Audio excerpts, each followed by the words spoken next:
This is a nice letter I got, and I thought I'd share it with you, especially for the whining men going their own way types who are despairing of ever finding a woman. I wanted to thank you, and you can put this into the public forum, but only use my initials AFE, please. When I first listened to the patriarchy paradox, I found certain aspects of it spot on, others very challenging to listen to. Yeah, one of the aspects that's spot on is that people who identify as lizards aren't actually lizards. One of the things that's challenging is that equality doesn't mean identity. Men and women are different and they're complementary. Not being as good as a man at some things doesn't mean you're not equal to a man. It just means you're different. It took me a while to get past the initial layer of indignation and shock to really hear what you have been trying to say. Successfully, I may add. Sometimes indignation and shock can be an indication that you need to hear the thing that is making you feel that way. If you get criticism that really hits home, the initial response can be defensiveness. Everyone's like that. I don't do it daily or even weekly, but over time, listening to both your short and longer uploads, as well as interviews with academics, questions, and thoughts, have sunk in. I have mulled over aspects of change, such as my personal attitudes and where they came from, as well as wider social factors. Where do your personal attitudes come from? Because, as I've mentioned before, liberalism is the air we breathe now. It's everywhere, all around us. And unless you stop to think about what you are being presented with in the media and in the education system, in magazines that you read, on internet pages that you browse, on all the social media apps where the algorithm directs you to the same kind of messaging, then you're going to be manipulated. So you need to pause and consider and think things through. It is no exaggeration to say that this has been life changing. Considering the male female life dance has drastically altered my life by allowing happiness I previously denied myself to manifest. Yeah, feminism in general tends to lead to misery because ultimately it's a form of misogyny. This is why one of the least respected forms of life for a woman to pursue, according to feminism, is mother and housewife. And I like your image of the male female life dance because dancing is about harmony and being in tune with each other and a wider rhythm as well. And the male female relationship is really about symbiosis and harmony. It's like two voices singing in polyphony. In the past 2 months, I've started a relationship with a man who has your phenomenal brand of courage, albeit in a different form. He is one I respect immensely, and finally I'm allowing myself to acknowledge I need. Well, I don't know about phenomenal brand of courage. I'm just someone who refused to be intellectually gay for pay. And thinking about the allowing yourself to acknowledge that you need a man and one that you can respect, that's a really important first step because ultimately women do want a man they can look up to. This is why statistically the likeliest cause of divorce is when the woman out earns the man. Now, I'm not saying that what's respectable about the man is simply his income, but the man as a leader and a man who sets an example, a man that the woman can look up to, is important. There's few things more attractive. There's also few things more unattractive than a man that the woman doesn't respect, doesn't admire. This doesn't mean losing strength. It's just a matter of redefining what that is as a woman.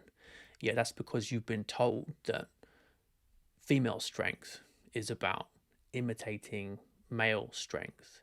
But all that really means is that you imitate the worst aspects of men. And this brings women down to the level of lad culture. True strength is about embracing femininity. It is true to say that the messages about relationships I received in my formative years had a hugely detrimental effect because you were treated like a boy. And those I see young girls now getting are equally damaging, often from adult married women around them. Yeah, career first, as if what's most important for girls around age 20 is worrying about their careers when they're at their peak fertility. It's a very cruel thing to teach young girls because many of them are going to end up in their early to mid 30s unable to conceive. Comments like, "I'm never getting married, miss, I'm too independent," are those I am now challenging as a teacher, good, and trying to rebalance with female students.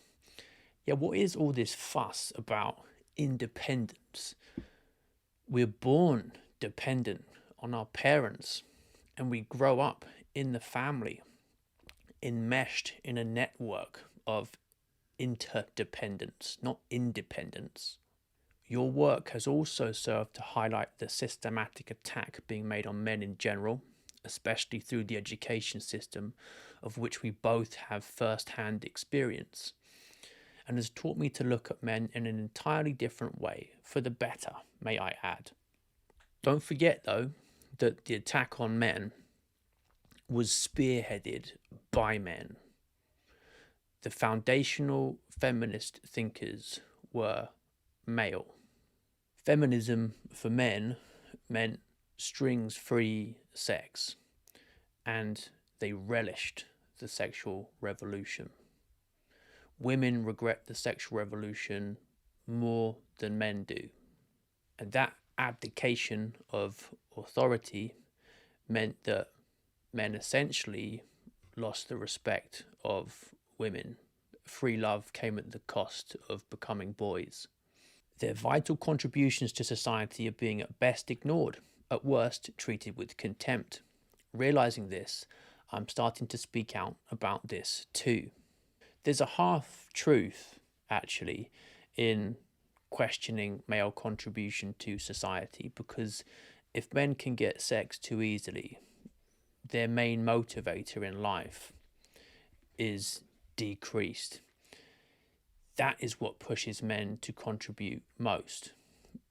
Once you pump culture full of porn, once you abandon prenuptial chastity and give men sex too easily, then some of them aren't motivated to pursue careers anymore. They don't want to subject themselves to grueling education training. Why would you bother? If you can get sex without it, what's the point?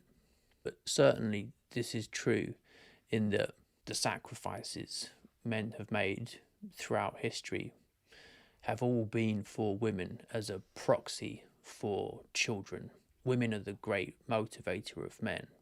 It is no accident that YouTube displays an array of what I can only describe as relationships tutoring threads by both women and men who are trying to help women mainly understand men better and form happy relationships. Funny, isn't it? After all this sex education, people seem not even to know what sex is, apparently, or how to form happy relationships.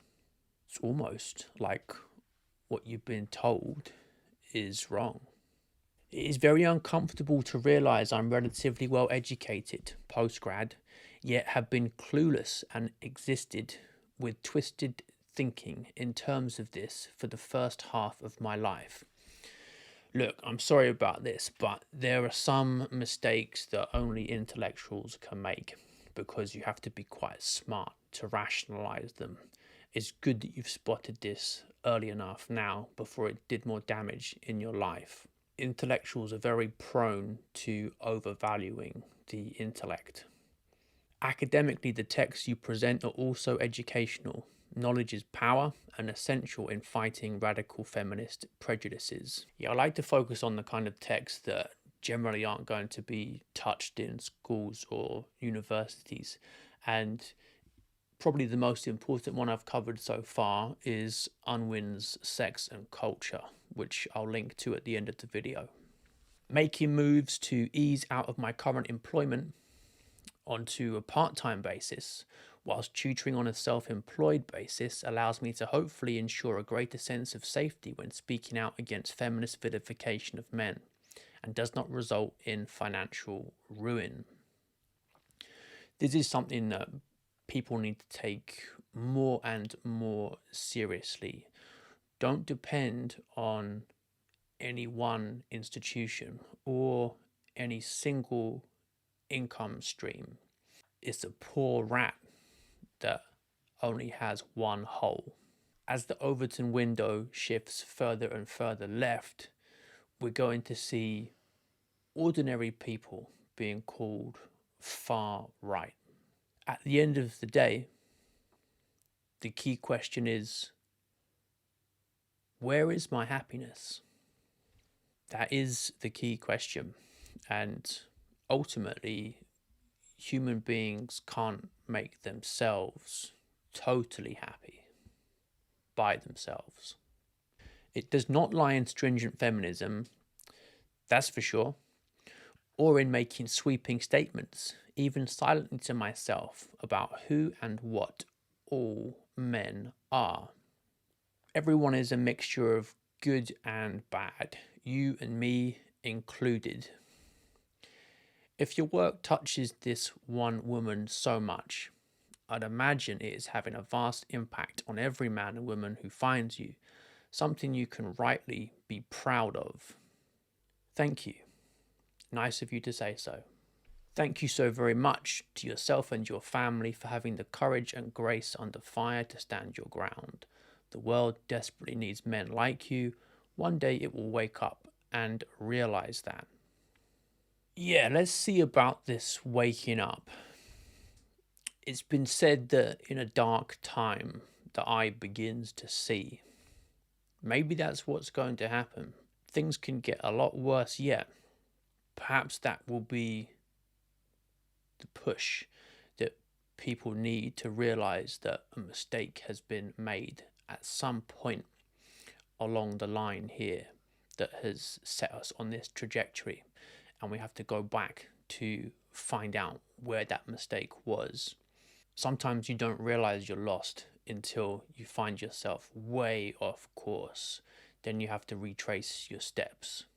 As for next steps for you, the next letter you send, I want to hear all about the babies you've been having. And as for you other degenerates watching, subscribe.